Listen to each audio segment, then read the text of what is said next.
అందరికీ నమస్తే welcome to TR TV నేను మీ తిరుపతి రైతులు చూడాల్సిన వీడియో ఇది ముఖ్యంగా మీ వాట్సాప్ గ్రూప్లలో ఈ వీడియోని షేర్ చేసేటటువంటి కార్యక్రమం చేయండి చాలా ఇంపార్టెంట్ వీడియో ఇది లాస్ట్ వరకు ఈ వీడియో చూడండి ఎక్కడ కూడా ఈ వీడియోని స్కిప్ చేసేటటువంటి కార్యక్రమం చేయకండి ఎందుకంటే కొనుగోలు కేంద్రాలలో నడుస్తున్నటువంటి దందా రైతులు పడుతున్నటువంటి ఇబ్బందులు ఇక రాష్ట్ర ప్రభుత్వం ఫుల్ బిజీ అందాల పోటీలలో మన తెలంగాణ ముఖ్యమంత్రి రేవంత్ రెడ్డి గారు ఉన్నారు మంత్రులు వాళ్ళ బిజీలో వాళ్ళు ఎమ్మెల్సీలు వాళ్ళ బిజీలో వాళ్ళు ఎమ్మెల్యేలు వాళ్ళ బిజీలో వాళ్ళు ఎంపీలు నియోజకవర్గాలలో తిరిగేటటువంటి పరిస్థితి లేదు మొత్తం ప్రభుత్వం అంతా కూడా ఒక బిజీ షెడ్యూల్లో ముందుకు పోతా ఉన్నది ఇక రైతులను పట్టించుకునేటటువంటి పరిస్థితి లేదు రైతులు ఎటుపోతే మాకేంది ఓట్లయితే వేసిర్రు ఓట్ల కోసం పోయినాం మీ పంట గిట్టుబాటు ధర కొంటాం మీ సన్న వడ్లకు మేము 500 రూపాయల పంట బోనస్ వేస్తామని చెప్పి అనేకమైనటువంటి డైలాగులు కొట్టినారు మేము వడ్లు సకాలమైనటువంటి కాలంలోనే కొంటాం మీరు ఇబ్బంది పడొద్దు కొనుగోలు కేంద్రాలు ఏర్పాటు చేసినాం ఆ కొనుగోలు కేంద్రాలలో అవసరం అనుకుంటే మా వాళ్ళే వచ్చి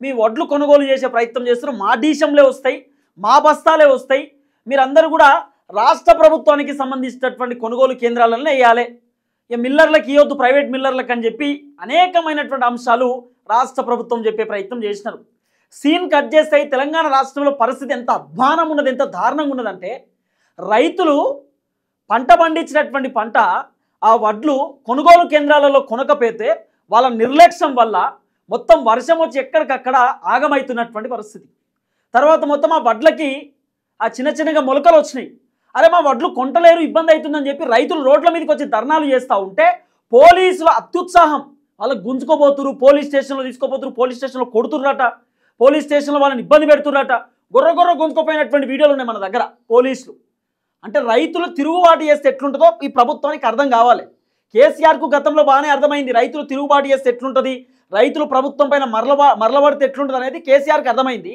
ఇప్పుడు రేవంత్ రెడ్డికి అర్థం కావాలి ఇదే రేవంత్ రెడ్డికి 80 లక్షల మంది రైతులు ఓట్లేస్తే గెలిచిండు 80 లక్షల మంది రైతులు రైతు భరోసా అన్నారు అదన్నారు ఇదన్నారు మా కొనుగోలు కేంద్రాలకు గిట్టుబాటు ధర కొంటా అని చెప్పి డైలాగులు కొడతా ఉన్నారు సరే ఒకసారి అవకాశం ఇద్దామనేటటువంటి ఆలోచనతోటి కాంగ్రెస్ ప్రభుత్వానికి రైతులు అవకాశం ఇచ్చారు ఇవాళ ఏంది పరిస్థితి ఇగో వాళ్ళు వడ్లు కొనక ఇవాళ సిచ్యువేషన్ చూడండి ఎట్లా ఎంత ఘోరంగా ఉన్నదో వికారాబాద్ జిల్లా తాండూరు నియోజకవర్గంలో ఎట్లా ఉన్నదో చూడండి పరిస్థితి ఇది కొనుగోలు కేంద్రం ఇది ఎక్కడో కాదు ఇది కొనుగోలు కేంద్రం ఇది కొనుగోలు కేంద్రం మొత్తం కూడా వర్షానికి నిండిపోయింది అంటే చెరువులోనే కొనుగోలు కేంద్రం పెట్టిరేమో చూడుర్రి పాపం వాళ్ళ బాధలు వాళ్ళ కష్టాలు వాళ్ళ కన్నీళ్లు చూస్తూ ఉంటే మనలాంటి వాళ్ళకు కూడా కన్నీళ్ళు వచ్చే పరిస్థితి చాలా దారుణమైనటువంటి సిచ్యువేషన్ ఉన్నది మళ్ళీ వీళ్ళు కింటానికి ఎంతకైతే కొంటా అన్నారో అంత గుంటలేరు అక్కడ తగ్గించారు చాలామందికి రైతులకు యాస్టకు వచ్చి వీళ్ళని అడిగినా వేస్ట్ అయ్యాయి గవర్నమెంట్ వాడు కొనడు అని చెప్పి ప్రైవేట్ మిల్లర్ల దగ్గరికి పోయి వాళ్ళకి అమ్ముకునేటటువంటి పరిస్థితి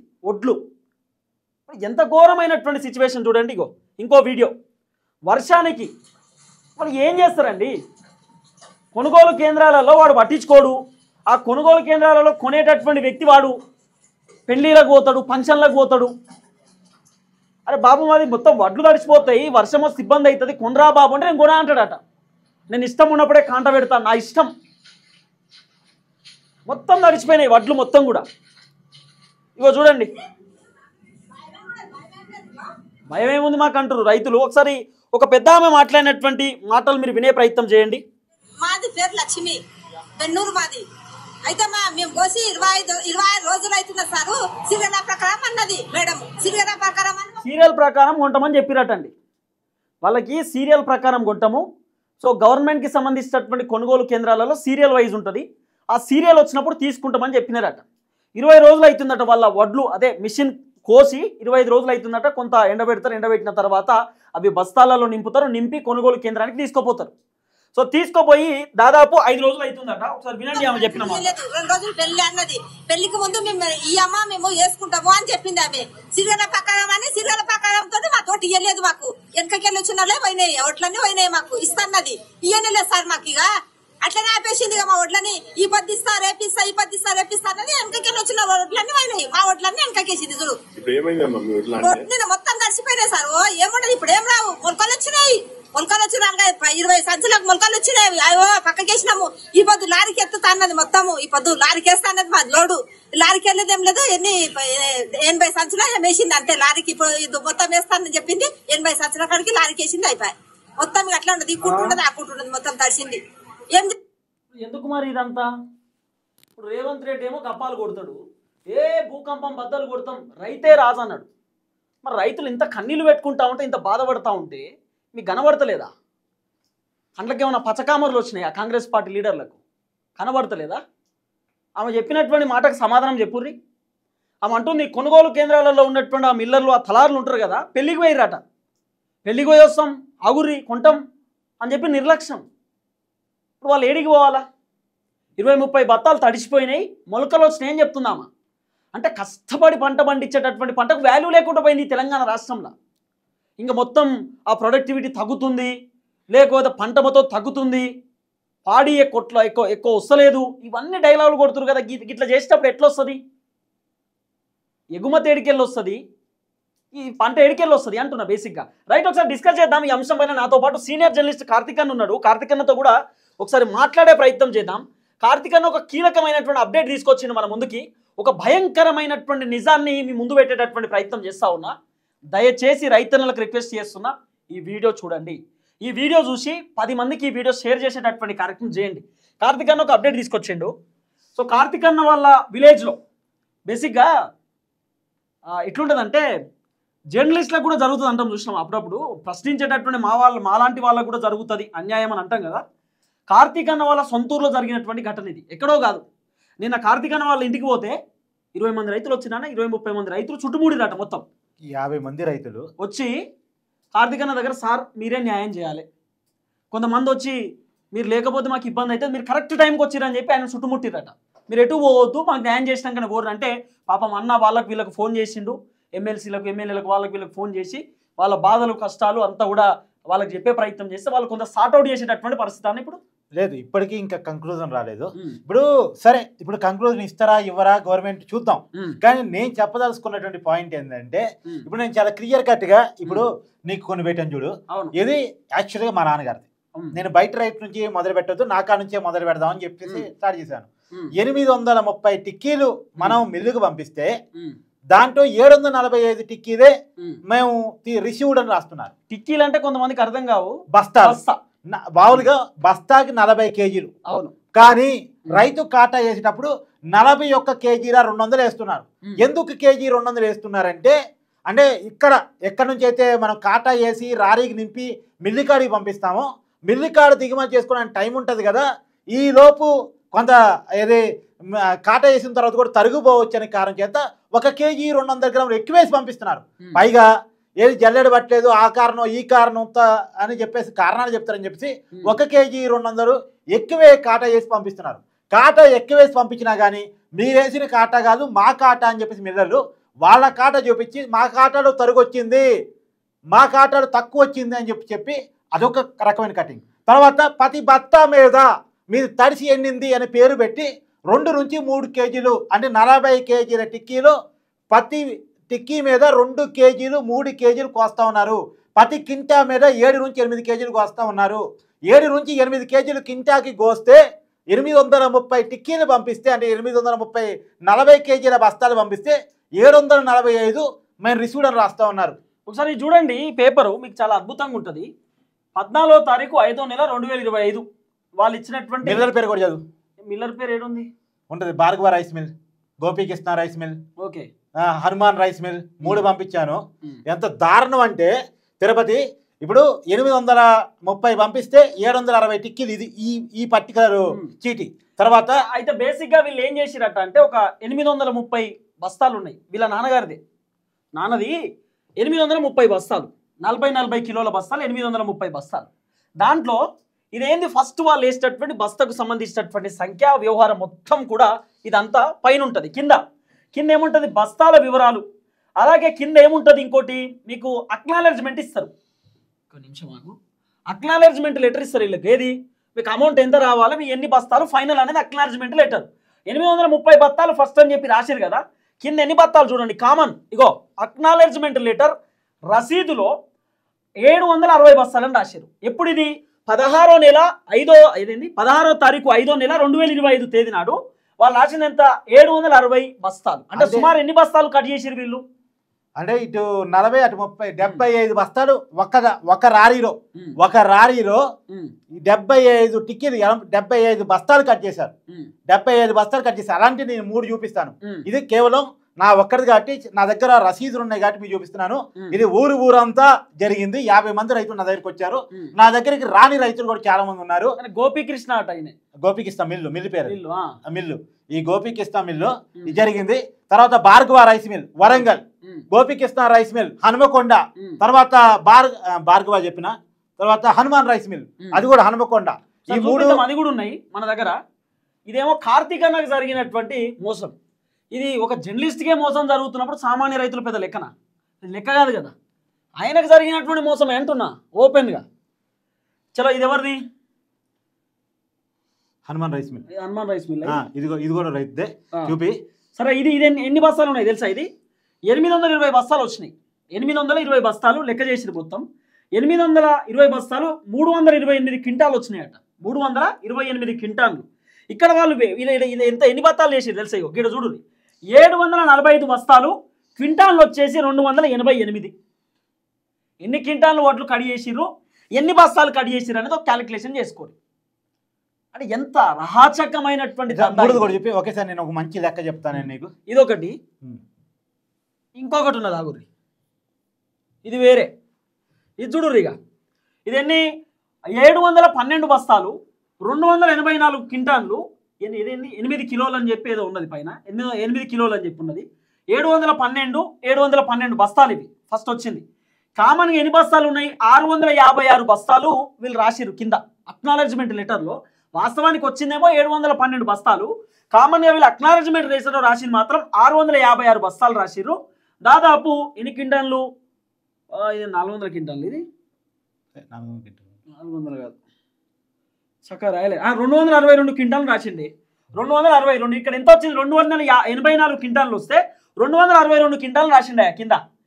ఇప్పుడు నేను లెక్క చెప్తాను, చాలా క్లియర్ గా చెప్తాను. ఇప్పుడు 3 లారీలు కూడా యాక్చువల్ గా మీరు కావాలంటే ఈనాడు పేపర్ కూడా చూడండి. ఆదర్శ రైతుగా పేరు పొందినటువంటి కట్టా కృష్ణారావు, కుర్నవెల్లి, తల్లాడ మండలం, ఖమ్మం జిల్లా. కాంగ్రెస్ ప్రభుత్వం ఈ ఎక్కువ పంట పండించి పాడిని ఎక్కువగా అవి చేసినటువంటి మా నాన్నగారు ఈ పోయినసారి పంటలో ఊర్లో కాదు జిల్లాలోనే అత్యధికంగా పండించినటువంటి రైతు, జిల్లాలోనే అత్యధిక వరి పండించినటువంటి రైతు. దాదాపు మా నాన్నగారు 40 నుంచి 50 ఎకరాలు సాగు చేస్తారు. ఎందుకంటే మొత్తం మాకున్నదేం కాదు, కౌలు చేస్తారు. కౌలు చేసి అంటే ఈ మధ్యకాలంలో అందరూ జాబులకు వచ్చాయి, ఖమ్మానికి హైదరాబాద్కి వచ్చిన తర్వాత ఊళ్ళో పొలాలు అక్కడ ఉన్నటువంటి రైతుకే కౌలుకి ఇస్తున్నారు. కాబట్టి మా నాన్నకి వ్యవసాయం అనేటువంటి హాబీ, వ్యవసాయం అంటే ఇష్టం, ప్రాణం కూడా. కాబట్టి వ్యవసాయాన్ని నమ్ముకున్నటువంటి ఒక రైతుగా 50 ఎకరాలు పంట వేయడానికి కూడా ఏమాత్రం వెనకాల. ఒకటే రైతు 50 ఎకరాలు వేస్తాడు. వేసినటువంటి క్రమంలో ఇప్పుడు కౌలు కట్టాలి. మేము రైతు ఎవరైతే అసలు రైతు ఉన్నారో ఆ రైతుకి కౌలు కట్టాలి. అయితే ఇప్పుడు నష్టాన్ని ఎవరు భరించాలి? ఇప్పుడు సొంత పొలం ఏం కాదు, కార్తీకన్న వాళ్ళది. కౌలు తీసుకున్నటువంటి పొలాలే. కౌలు తీసుకున్నటువంటి పొలాలలోనే కార్తీకన్న వాళ్ళ నాన్న పంట పండిస్తాడు. ఇప్పుడు 201 టిక్కీ ఈ 3 ఇప్పుడు మన తిరుపతి చూపించినటువంటి 3 టిక్కీల ప్రకారం 201 టిక్కీ. 201 టిక్కీ ఇంటూ 40. మీరు ఒకసారి క్యాలిక్యులేటర్ ఓపెన్ చేసి కొట్టే ప్రయత్నం చేయండి. ఇంటూ 40 అంటే ఎన్ని కేజీలు కట్ చేశారు అనేటువంటిది మీకే అర్థం కావాలి కాబట్టి చెప్తున్నాను. అంటే ఒక్కొక్క టిక్కీ విలువ 40 కేజీలు అనుకుంటే 201 టిక్కీ కట్ అయింది. ఒక్కొక్క టిక్కీలో 40 కేజీలు పోయాయి. అంటే ఇంకా క్వింటాల్ లెక్క మీకు కావాలంటే బై 100 కొట్టండి. ఎంత దారుణం కట్ అయిందో, ఎంత వచ్చిందో ఇంటూ 2300. అంటే ఇప్పుడు క్వింటాకి గవర్నమెంట్ ఇస్తున్న రేటు 2300 కాబట్టి ఇంటూ 2300 కొట్టండి. నేను చెప్తున్నా 1,80,000కు పైగా వచ్చింది. 1,80,000 ఒకే ఒక్క రైతు లాస్ అయ్యాడు. ఒకే ఒక్క రైతు 1,80,000 లాస్ అయ్యాడు. ఇలాంటి ఎన్నో అంటే 3 లారీల మీద కాబట్టి 1,80,000 కనబడుతుంది. 1,80,000/3 లారీలు చేయండి. ఒక్కొక్క లారీకి 60,000కు పైగా నష్టం వస్తుంది. అంటే ఎంతమంది రైతులు ఎంత నష్టపోతున్నారు అంటే అని దిస్ ఈజ్ బెస్ట్ ఎగ్జాంపుల్. ఒక ఊరిని నేను ఉదాహరణగా తీసుకుని చెప్తున్నాను. నాకు కళ్ళ ముందు ఎదురైన అనుభవం కాబట్టి నేను చాలా క్లియర్గా ఆధారాలతో చూపిస్తూ మాట్లాడుతున్నాను. ఇది కేవలం ఒక ఊరికో, ఒక మండలానికో, ఒక జిల్లాకో పరిమితమైన సమస్య కాదు. రైతులందరూ ఎదుర్కొంటున్న సమస్య. మిల్లర్లతోటి దోపిడీకి పాల్పడుతుంది ప్రభుత్వం. ఇంకొక విషయం చాలా క్లియర్గా చెప్తున్నా. మామూలుగా రైతు ధాన్యాన్ని కటింగ్ చేసేటప్పుడు రైతుకి ఇన్ఫర్మేషన్ ఇవ్వాలి. ఏమండి రైతు, మీ దాంట్లో మొలకలెత్తి, మీ ఒడ్లు బాగలేవు, మీ ఒడ్లు తడిసిపోయినాయి, మీ ఒడ్లలో నిమ్ముంది, మీ ఒడ్లు మేము కొనలేకపోతున్నాం, ఇంత కటింగ్ చేస్తామని చెప్పేసి మిల్లర్ కానీ కొనుగోలుకి సంబంధించినటువంటి సొసైటీ కానీ లేదా ఎవరైతే కొనుగోలు కేంద్రాన్ని నిర్వహిస్తున్నారో కొనుగోలు కేంద్ర నిర్వాహకులు కానీ ఖచ్చితంగా రైతుకి ఇన్ఫర్మేషన్ చెప్పాలి. ఇప్పుడు ఈ 3 చిట్టీలు రైతుకి ఇన్ఫర్మేషన్ ఇవ్వకుండా కట్ చేసినటువంటివి. రైతుకి ఇన్ఫర్మేషన్ ఇవ్వకుండా కట్ చేసినటువంటివి. కట్ చేసినటువంటి రైతుల్లో కాంగ్రెస్ పార్టీ రైతులు కూడా ఉన్నారు. ఎవరైతే ఆ రేవంత్ రెడ్డి గారిని అధికారం తీసుకొచ్చారో అది మహాపాపం అన్నట్టు రైతులు ఫీల్ అవుతున్నటువంటి పరిస్థితి. రేవంత్ రెడ్డి గారు అయ్యా వినండి, అయ్యా వినండి, కాంగ్రెస్ ఎమ్మెల్యేలు ఎమ్మెల్సీలు వినండి, లేదంటే గ్రామాల్లోకి రండి మేము చూపిస్తాం, గ్రామాల్లోకి రండి మేము చూపిస్తాం, ఊరి పేరుతో సహా చెప్పగలుగుతున్నాం, ఊరి పేరుతో సహా చెప్పగలుగుతున్నాం, రైతు పేరుతో సహా చెప్పగలుగుతున్నాం, మేము చూపించగలుగుతున్నాం. నేను కాంగ్రెస్ పార్టీ ఎమ్మెల్యేతో మాట్లాడాను, నేను చూసుకుంటానే మాట్లాడుతున్నాడు. నేను జర్నలిస్ట్ని కాబట్టి నేను మాట్లాడగలిగాను. కానీ మాట్లాడలేని వాళ్ళు ఎంతమంది ఉన్నారు, నష్టపోతున్న వాళ్ళు ఎంతమంది ఉన్నారు, దగా పడుతున్న వాళ్ళు ఎంతమంది ఉన్నారు, దుర్మార్గంగా మోసపోతున్న వాళ్ళు ఎంతమంది ఉన్నారు. నేనేదో ఈ వీడియో చూపించకుండా నాకు నేనుగా నాకు నేనుగా ఏదో ఒకటి మేనేజ్ చేసుకొని ఉందామని అనుకోలే. నాకు నష్టం జరిగినా పర్లేదు, నాకు కాంగ్రెస్ ప్రభుత్వం పని చేయకపోయినా పర్లేదు, నా ధాన్యాన్ని పూర్తిగా నాకు జరిగిన నష్టాన్ని నివారించకపోయినా పర్లేదు, కానీ రైతులు జరుగుతున్న దగాని తెలియజేయాలి. ఖచ్చితంగా అందరు రైతులకి న్యాయం జరగాల్సిందే. నా దగ్గరకు వచ్చిన ప్రతి రైతు, నన్ను కలిసిన ప్రతి రైతు, కలవని రైతుతో సహా ఎవరెవరికి నష్టం జరిగిందో ఆ రైతులందరికీ న్యాయం జరగాల్సిందే. రైతుకి ఇన్ఫర్మేషన్ ఇవ్వకుండా రైతు ధాన్యాన్ని కట్ చేయడానికి మీరెవరు? మీకేం హక్కు ఉంది? కొనుగోలు కేంద్రం నిర్వాహకులకి ఏం హక్కు ఉంది? మిల్లర్కి ఏం హక్కు ఉంది? ఆ మిల్లర్ను సీజ్ చేయాలి, ఆ మిల్లు సీజ్ చేయాలి. తర్వాత కొనుగోలు కేంద్రం నిర్వాహకులను అరెస్ట్ చేయాలి. నేను డిమాండ్ చేస్తున్నా, కొనుగోలు కేంద్రం నిర్వాహకులను అరెస్ట్ చేయాలి. రైతుకి ఇన్ఫర్మేషన్ ఇవ్వకుండా రైతు ధాన్యం కట్ చేపిస్తారా? ఏ హక్కు ఉంది? ఏం హక్కు ఉంది? నీరు పోసారా? నీరు పెట్టారా? నారు పోసారా? కష్టం నష్టం రైతుకు తెలుసు, కష్టం నష్టం రైతుకు తెలుసు. ఎంత కష్టపడితే పంట వస్తుంది, రైతు తన పంట పండించడం కోసం ఎన్ని నిద్రలేని రాత్రులు గడుపుతాడు, దుబ్బలో మట్టిలో పాముల మధ్య ఎంత తిరిగి తన పంటని కాపాడుకుంటాడు, కలుపు మొక్క నుంచి తన పంటని ఏ రకంగా కాపాడుకుంటాడు, ఎంత శ్రమిస్తే పంట వస్తుంది. పంటకి ప్రభుత్వం పెడుతుంది ఏంటంటే తిరుపతి పంట వాస్తవంగా కోత తర్వాత ఎండి వాళ్ళు అనుకున్న శాతం రావాలి, వాళ్ళు అనుకున్న శాతం రావడానికి టైం పట్టింది. సరే అయినా శాతం వచ్చిందాక ఆగుతారు రైతు, తప్పదు, ఇక ప్రభుత్వ నిబంధన. శాతం వచ్చిందాక ఆగుతారు. శాతం రాగానే ఇమ్మీడియట్ గా కొనాలి, ఇమ్మీడియట్ గా మరో క్షణం కొనాలి. కొనరు బస్తాలు లేవండి అంటారు. సరే బస్తాల కోసం నాన్న తిప్పలు పడతారు, రైతు ధర్నాలు చేస్తారు, ఎట్టో బత్తాలు తెప్పించుకుంటారు. బత్తాలు తెచ్చిన తర్వాత రారీలు ఇవ్వండి అంటారు. రారీలు వచ్చిందా కాగాలి. ఇప్పుడు ఈ బత్తాలు కాటా వేయించుకుని ఉంటారు రైతు. ఈ కాటా వేయించుకున్న బస్తాలు వర్షం కింద పడింది అనుకో మొత్తం కొలాప్స్. ఇన్నాళ్ళు కొన్ని నెలల పాటు పడ్డ కష్టం మొత్తం కొలాప్స్.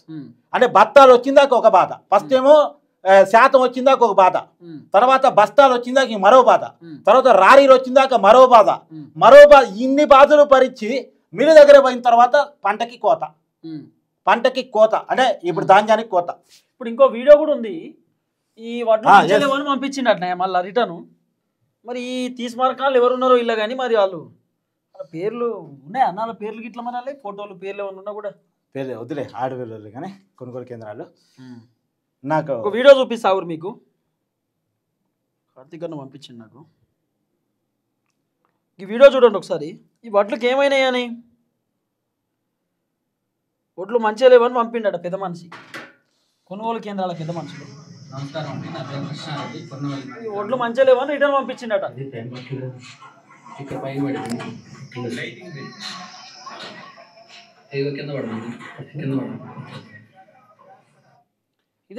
ఇవే వడ్లుగా మంచిగా లేవని పంపించిండట. ఎందుకు పంపించాల్సి వచ్చిందని నేను చెప్తున్నా. నేను మిల్లర్తో నేను మాట్లాడాను, ఎందుకు కట్ చేస్తున్నారు, కట్ చేయడానికి వీలేదు అని చెప్పాను. తర్వాత అధికారులతో కూడా మాట్లాడే ప్రయత్నం చేశాను, కాంగ్రెస్ పార్టీ పెద్ద నాయకులతో మాట్లాడే ప్రయత్నం చేశాను. కాబట్టి ఇప్పుడు ఊళ్ళో ధాన్యం కోత లేకుండా కొనాల్సిన తప్పనిసరి పరిస్థితిలో మిల్లులు పడ్డారు కాబట్టి ధాన్యాన్ని వెనక్కి తిప్పేయడం స్టార్ట్ చేశారా నా డౌట్. అంటే ఇప్పుడు ఈ ధాన్యానికి ఏం కొరత ఉంది, ఏం కొరత ఉందని వెనక తిప్పి పంపించారు మిల్లర్లు. అంటే రైతుని ఏ రకంగా బ్లాక్మెయిల్ చేస్తున్నారు చూడు. రైతుని మిల్లర్లు కొనుగోలు కేంద్ర నిర్వాహకులు కలిసి బ్లాక్మెయిల్ చేస్తున్నారు. అధికారులు ప్రజాప్రతినిధులు పట్టించుకోవట్లేదు. మీకు చేత కాకపోతే రాజీనామా చేయండి అబ్బా, మీకు చేత కాకపోతే రాజీనామా చేయండి. రైతుకి ఇప్పుడు నేను ఒక విషయం చెప్తా తిరుపతి, వరి కొయ్యగానే ప్రైవేటు వ్యాపారస్తుడికి అమ్ముకుంటే 1300 వస్తాయి, 1300 వస్తాయి. ఎందుకంటే అప్పుడు కాట కూడా ఎక్కువ తూగిద్ది వెంటనే కోసిన ధాన్యం. అప్పుడు మా ఊరికి అయితే రైతు నేనన్నా ఇప్పుడు 200కి ఇప్పుడు నేను చూపించాను కదా, అంత మొత్తం చూపించాను కదా, అంత మొత్తం మీద 3-4 లక్షలు తేడా వస్తాయి. 3 నుంచి 4 లక్షలు. ఎన్ని బత్తాలు? 830 బత్తాలు అయినట్టున్నాయి. కాదు, 3 నాయే, 3 నాయే. ఆ 3 లారీల మందం చూస్తున్నప్పుడు దగ్గర 3 లక్షలు తేడా రావచ్చు. ఒక్కొక్క దాంట్లో ఒక్కొక్క రకం. అచ్చా, మొత్తం కలిపి 300 ఎంత? 800 బస్తాలు. 3 లారీలు. 3 లారీలు అయితే 3 లక్షలు తేడా వస్తుంది. అయితే ఈ 3 లక్షలు తేడా నష్టం ఎందుకు పోవాలి, గవర్నమెంట్ కొంటుంది కదా అని చెప్పేసి గవర్నమెంట్కి అమ్ముకుంటే మొత్తానికి నష్టపోయే పరిస్థితికి వచ్చింది, మొత్తానికి నష్టపోయే పరిస్థితికి వచ్చింది. అయితే ఇప్పుడు ఇక్కడ కాట తగ్గిద్ది, ఇప్పుడు నేను చెప్పిన కాట తగ్గిద్ది. తర్వాత ఈద్ కటింగ్ తో పోలిస్తే ఇప్పుడు 2 లక్షల మంది నష్టం వచ్చింది కదా. అదే ప్రైవేట్ వాడికి అమ్ముకుంటే ఇప్పుడు కాటకూలి మామూలు కాటకూలి తప్పితి, తర్వాత ఎండబెట్టే బాధ తప్పితి, తర్వాత శ్రమ తప్పితి, తర్వాత ఎండబెట్టడం కోసం కుప్ప నెరపడం కోసం మనుషులు పెట్టుకోవాలి, ఆ మనుషులకి ఇచ్చే కిరాయి దక్కిది. ఇవన్నీ చూసినప్పుడు ప్రైవేట్ వాడికి అమ్ముకోవడం లాభం, కొయ్యగానే ప్రైవేట్ వాడికి అమ్ముకోవడం లాభం అనే కాడికి రైతు దిగజారే పరిస్థితి వచ్చింది. కానీ ప్రభుత్వం చేతగానితనం ఫలితంగా, కొనుగోలు కేంద్రాల చేతగానితనం ఫలితంగా, మిల్లర్ల దోపిడీ ఫలితంగా, అధికారుల నిర్లక్ష్యం ఫలితంగా రైతు ఎండబెట్టి, రైతు కాటా వేపిచ్చేసి, రైతు రారీకెత్తిచ్చేసి, రైతు మిల్లు దగ్గర దిగుమతి చేసుకునే బదులు ఒక ప్రైవేటు వ్యాపారస్తుడికి, దగాకోరు ప్రైవేటు వ్యాపారస్తుడికి పంటని అడ్డగోలుగా అమ్మేసుకోవడం నయం కాదా అనేటువంటి పరిస్థితిలోకి రైతును దిగజారి తెలుసుకున్నారా, రైతును దిగజారి తెలుసుకున్నారా? నేను కాంగ్రెస్ ప్రభుత్వం సూటిగా తెలుసుకున్నా. మీరు రుణమాఫీ అన్నారు, సరిగ్గా చేయలేదు. 2 లక్షలుగా పైన ఉన్నటువంటి రుణాలు పైన ఉన్న డబ్బులు కడితే చేస్తామన్నారు, కానీ చేయలేదు. నేను కట్టించాను మా నాన్నతో పైన ఉన్న రుణాలు, చేయలేదు. సరే అది పోనీయండి. రైతు భరోసా అన్నారు, సరిగా ఇవ్వలేదు. ఇప్పటికీ తెలంగాణలో రైతు భరోసా రాని రైతులు ఎంతో మంది ఉన్నారు, అవునా కాదా? చెయ్యలేదు. అది పోనీయండి. ధాన్యం కొనుగోలు ప్రతి కింటాకే 500 రూపాయల బోనస్ అన్నారు, ఇప్పుడు సన్నాలకి అంటున్నారు, పోనీయండి. సరే కొనేదైనా సరిగ్గా కొంటున్నారా? కొనేదైనా సరిగ్గా కొంటున్నారా? సరిగ్గా కొంటున్నారా అంటే ఇంత దగా కోరా, టిక్కెలు కోస్తారా? టిక్కెలు కొట్టారా? 201 టిక్కీలు కోసారు.